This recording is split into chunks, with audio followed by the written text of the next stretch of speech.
o te rangi o maumahara e haere atura, haere atura, haere atura.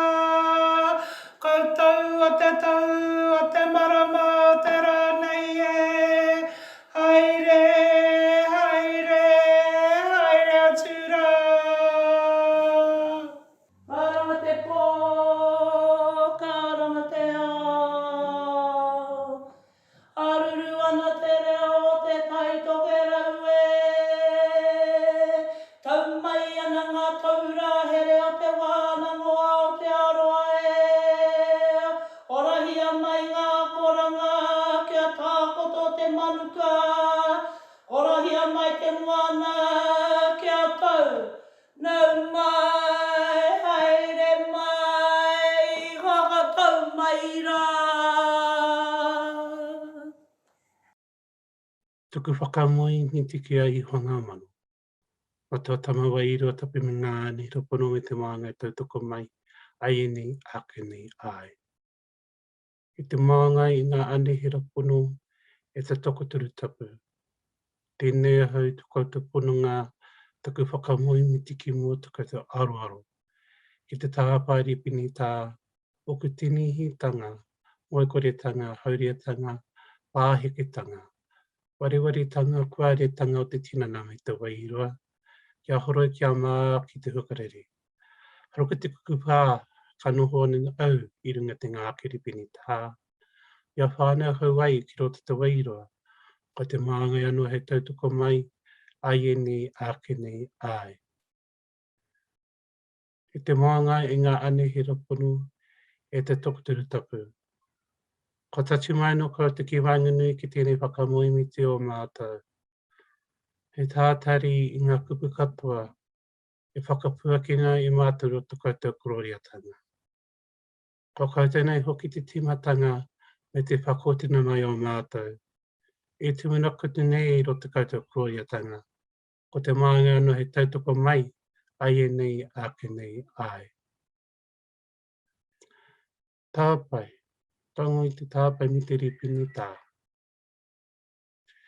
E te minenga, e whakaiara rā tātou ki te tāpai atu i o tātou he katoa, ki o tātou āriki, kia taunu ki te ahi, ka prunga te ni, ai. I pene tā, ka nohono tātou i runga i te ngā kairipini tā, kia whānau hau ai ki roto te wairua ni, ai. I te maangai i ngā ane he rapono, kua rongo iho nei koutou i tō mātou reo tāpari pini tā.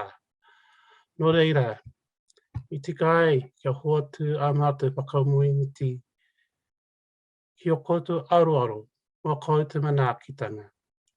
I whiwhinei mātou, mai o ngā rā ki muri taino ki tēnei wā. Ka inoi atu nei mātou kia whakaungia mai tō koutou aroha noa. Ki runga ki a mātou munga wā katoa, ko te maangai anō hei tautoko mai, ai e nei, ake nei, ai. I te maangai i ngā ane he rapono i te tokoturu tapu. Tukuna atu ngā karere ki a koutou, ki te manaaki, ki te chāki, i a tātou katoa, o te ihu takiwā ki te taitoke rau. E whakanui ana te koroetanga o ngā tauira, e whiwhi tohu ana i tēnei wā. Ko te maangai hei tautoko mai, ai e nei, ake nei, ai.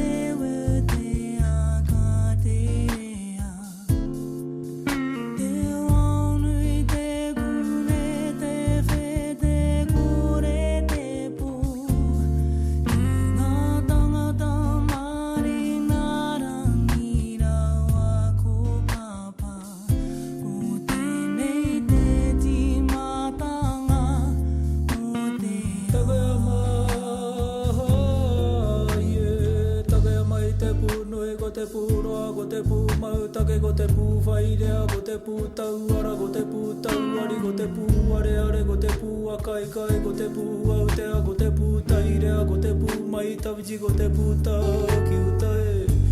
Ko te pū o te watu tai ora, ko te tai whakarunga, ko te tai whakaroro mātahi te kāhui o rua tā whārua a kuaroa. Kaue a te koronga nui e.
Hono e te whānau, tēnā koutou katoa, ko hau tēnei, ko Brenna Smith, ko hau te kaiako, mo taupukitanga ki te reo kairangi.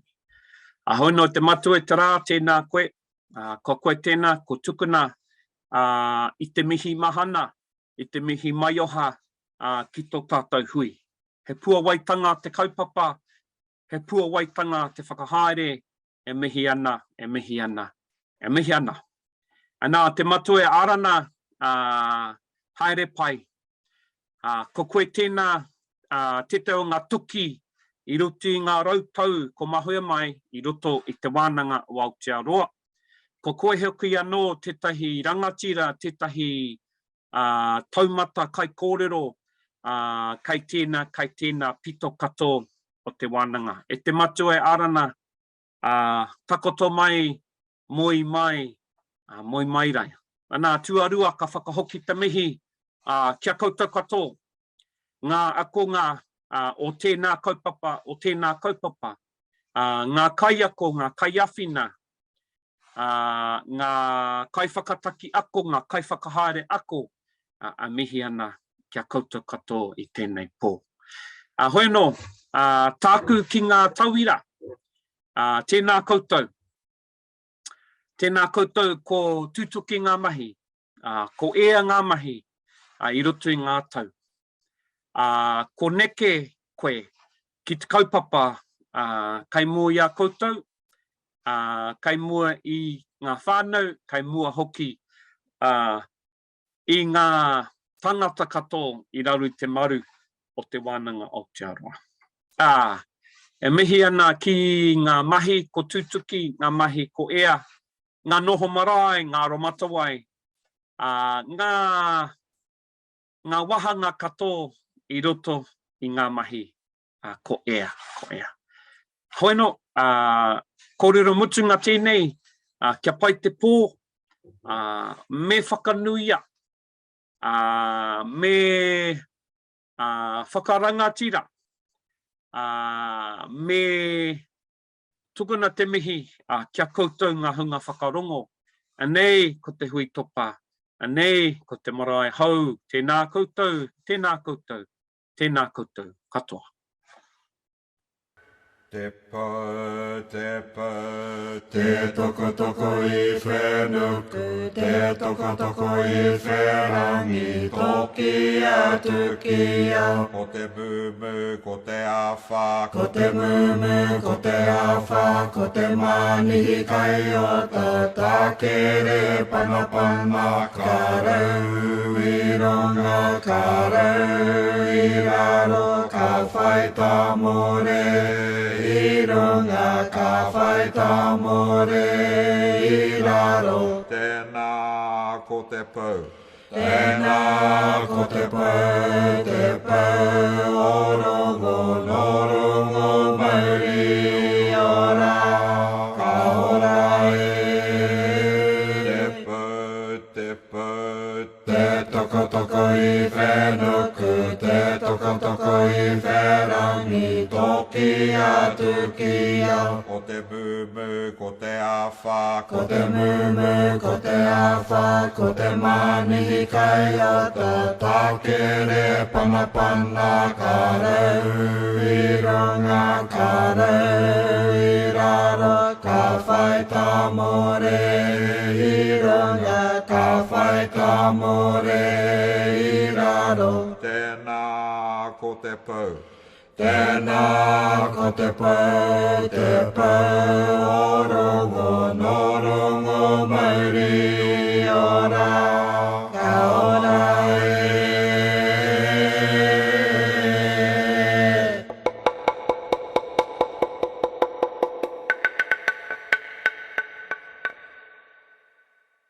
Tuatahi rā, ka papaki ngā tai o mihi o aroha kia koe e te pāwhakawairua te waru, mō ngā karakia kua tukuna i tēnei rangi.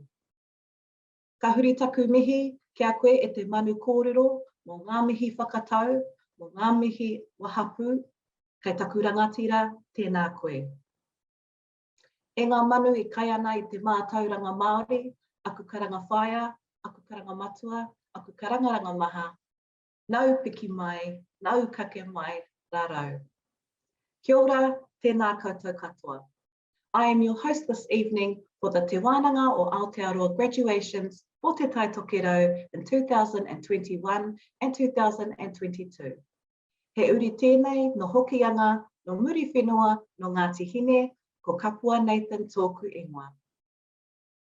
Te Wānanga o Aotearoa firmly believes in celebrating tauira success and achievement.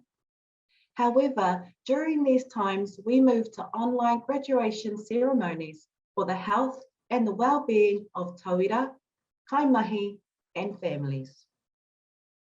Today is the 4th session of 8 graduations that will be held online. And in this session, we celebrate the success of tauira that are graduating with their tohu for he pī karere. Before we commence with presentations, we'll cross over to Tracy Chapman, o Kahakahu Taupua, for Te Ihu Takiwa to address our graduating tauira, whānau, and viewers. Kei aku nui, kei aku rahi. Kei aku whakatamarahi ki te rangihuri noa tēnā koutou, tēnā koutou, tēnā koutou katoa. It is my great pleasure to welcome you and your whānau to this wonderful occasion, which celebrates your achievement and your success. I offer my sincerest congratulations on your graduation from Te Wānanga o Aotearoa. Nau mai, hara mai, whakatau mai rā.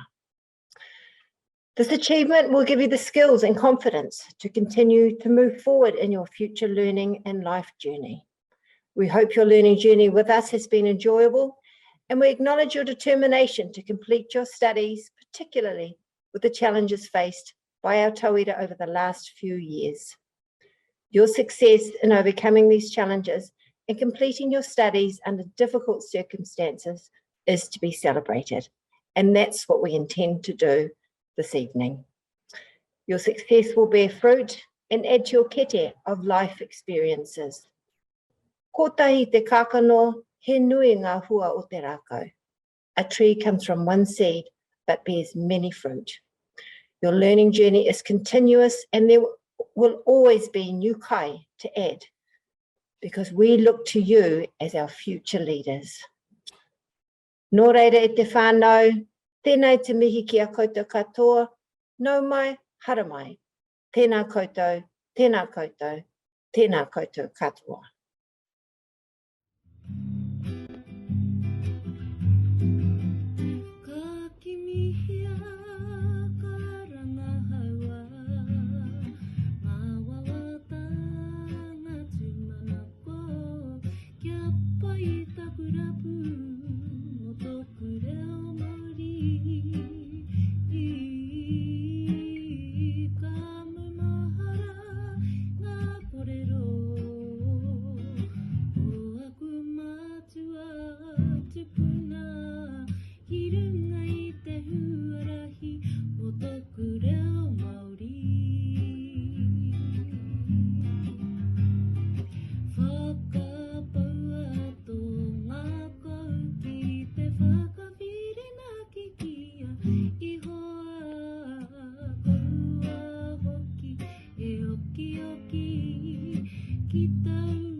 Ngā mihi, Tracy.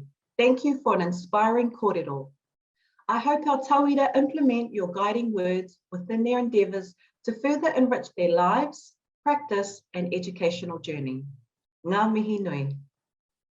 I'd like to now cross over to Vanessa Eparaima, Chairperson of Council Te Mana Whakahaere, to read the oath for our graduating tauira of He Pī Karere. Papaki kawana ngā tai o aroha, rere nei te au o whakamanawa i te moana nui o te ngākau, ki tēnā tai whanga, ki tēnā koanga wai, ki a koutou i ngā maunga whakahi, i ngā awa whakatere tanewha, tēnā rā koutou katoa. Firstly, I'd like to acknowledge and welcome you all here today to your graduation ceremony and offer my sincere congratulations to you and your whānau upon your graduation with Te Wānanga o Aotearoa. As the chair of Te Mana Whakahaere, I take great pride in each and every one of you and the very real changes that many of you have made in your lives. You are the embodiment of our vision of whānau transformation through education. This last year I know has been challenging for all of us, but none more so than you, our whānau. Not only have you worked, studied and adapted to new ways of doing things, but you continue to be at the forefront of our battle against COVID-19. Ka nui te mihi ki a koutou. COVID-19 will continue to be an issue for us all in the coming months, and we are regularly reviewing what we do and how we do it to ensure that you, our tauira, continue to receive, no matter the medium, an education rich in the foundations of mātauranga Māori. Today, however, is about you. It's about celebrating with you and acknowledging the faith that you have in yourself and in your ability to design your own future. We here at Te Wānanga o Aotearoa just feel very honoured and privileged to be a part of your journey. So thank you for choosing us. So again, my warmest congratulations to you all. Have a wonderful, wonderful day. You so deserve it. It now gives me great pleasure to read the following oath.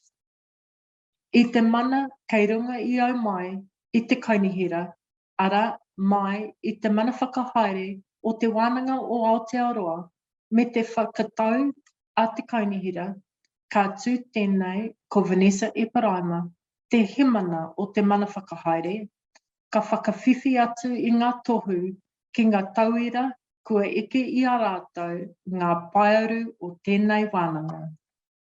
By the authority vested in me by the Council, Te Mana Whakahaere of Te Wānanga o Aotearoa, and by resolution of Council, I, Vanessa Eparaima, Chair of Te Mana Whakahaere, award the diplomas and certificates stated to those who have satisfied the requirements of this wānanga.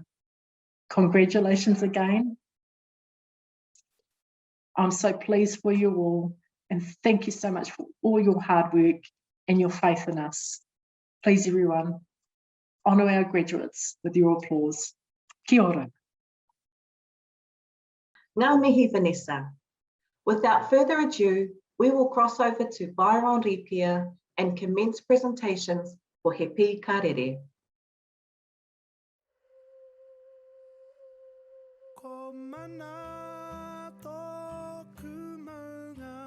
Angela Jones.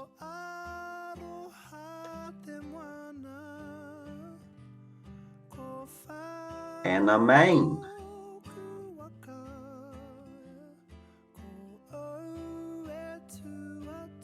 Anne Cooper.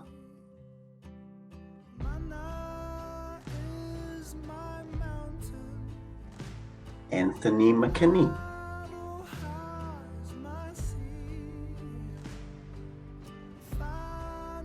Bo Wilson.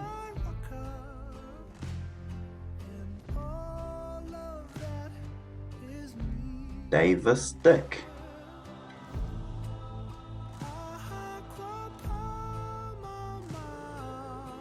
Diana Henderson.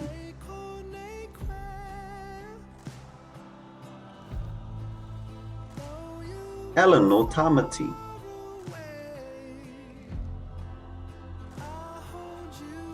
Emma Jane Mooney.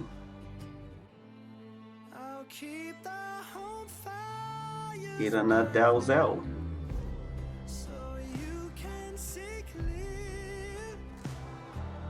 Francois Saparelli.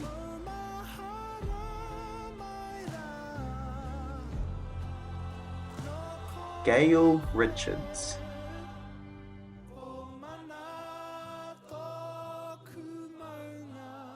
Gina Frape.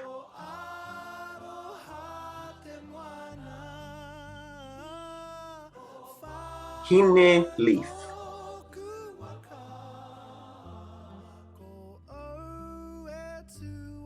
Jade Legris.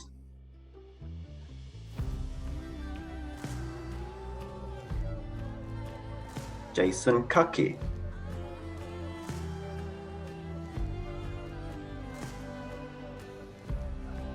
John Philip Henry.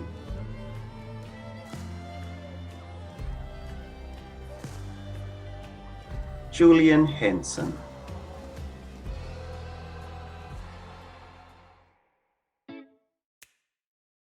Julie Rigger.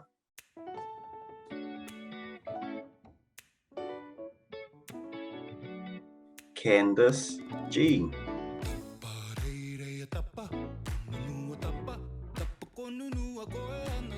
Lillian Grace Karaka.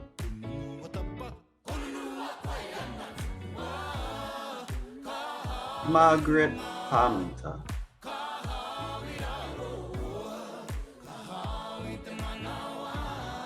Marnie Cook.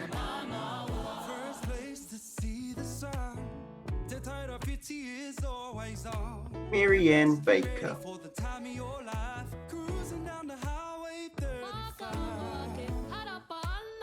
Maxine Ronald.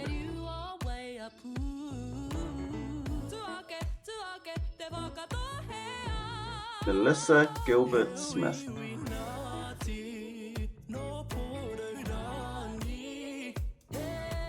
Michael Fox.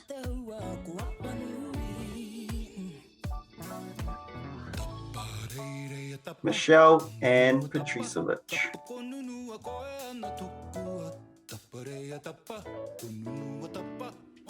Mihiteria Hines.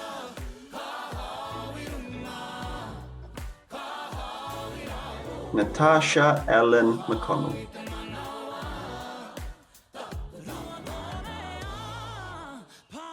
Philippa Stewart.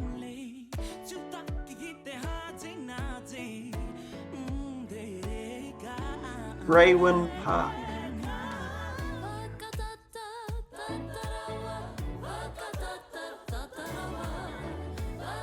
Breonna Lanigan.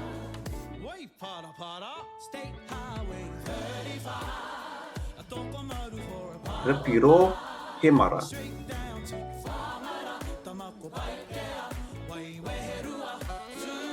Robin Andrews.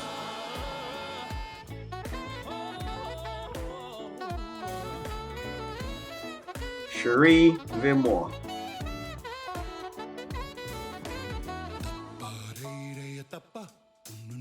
Shirley Jackson Bradley.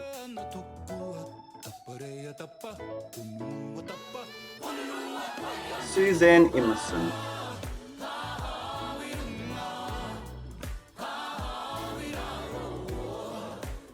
Suzanne Wagner.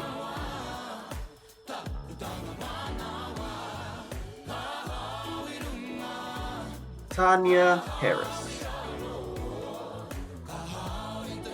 Tanya Proctor.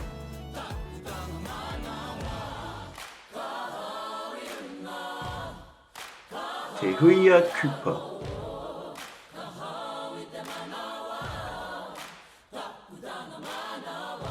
Therese Bourne.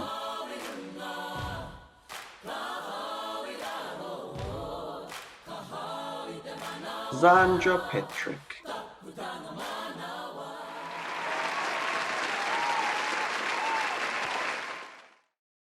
Ko tai mātou ki te mutunga o tēnei kaupapa whakahirahira. That concludes our presentations and ceremonies this evening. Please give another round of applause for our graduates to wish them the best in their endeavours. We thank you for being part of these celebrations this evening and hope that our tauira success inspires you to seek educational excellence with us at Te Wānau Aotearoa. Nā reira koutou mā e hui mai nei, tēnei pō, tēnā koutou, mauri ora. Tua uri, wai oi, ki tonu te rangi me te whenua, i te nui o tō kororiatanga. Matua ta māua irua tapu, me ngā ane he rapono, me te maanga he tautoko mai, ai nei ake nei ai. I te maanga i ngā ane he rapono, e te tokuturu tapu. Ko matu tā mātou kaupapa, ki mua ki wakoto aroro. Nō reira mana ki tia chākina mātou katoa, e mahi ana a mātou mahi i tēnei tau. Watu ki ngā hunga māui ki roto i ngā hohipera. Ngā whare marae, ngā whare here, ngā whare wairangi, ngā whare maha. Ko ngā tūroro, ko ngā whaia e kōpu ana. Ko ngā kaimatoa, ko ngā kuia, ko ngā tamariki mokopuna. Ko ngā hunga ki raro i te kāpua pauri. Ko ngā hunga ki raro i ngā momo pakanga o te ao. O rātou katoa ki ngā motu e toru Aotearoa, piti atu ki te waipunu, ki te whare kauri. Tai atu hoki ki ngā motu, ki ngā mautere, ki ngā whenua putanoa i te ao. Watu, piki te ora, piki te kaha, piki te māramatanga, me te rangi māriatanga. Kia rātou tinana, wairua, hiningaro, me rātou whatu manua. O te maanga e he tautoko mai, ai e ni, ake ni, ai.